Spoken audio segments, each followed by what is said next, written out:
Perhaps you remember a couple of years ago, I don't know how many it was, but the Iowa State Fair would have had a slogan that was "Nothing compares," like nothing compares to the Iowa State Fair.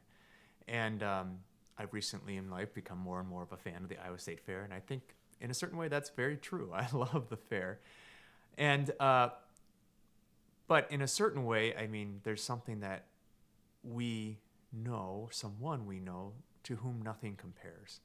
That's our God. And I think that during this Advent season, it's a time for us to continually be aware of who God is and really how nothing in the world could ever compare to his goodness, his love, and everything he's done for us. Today in the book of the prophet Isaiah, we hear beautiful words that, to whom can you liken me as an equal? This is from God. Says the Holy One, lift up your eyes on high and see who has created these things. He leads out their army and numbers them, calling them all by name. Do you not know, or have you not heard? The Lord is the eternal God, creator of the ends of the earth. He does not faint nor grow weary, and his knowledge is beyond scrutiny. There's some beautiful things said about God. This is who we serve. And sometimes in life, we might be able to say that, yeah, no one compares to God, but really our actions kind of show what that looks like.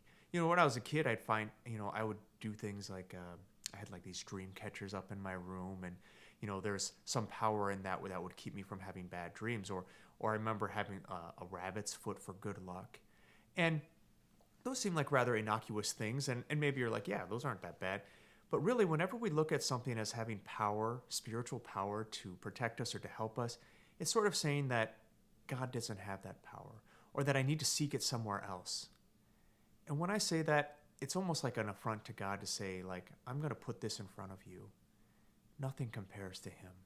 No one compares to him. No other religion and no other thing. That doesn't mean we have to be really, really combative about our religious beliefs. No.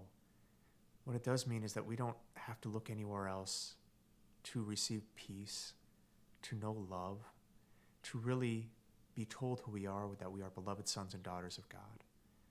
Nothing compares to our God. He is good, and he wants our good, and he loves us more than we know. Today, let's ask him to make that reality more present to us in our hearts, so that we might truly know nothing compares to our God.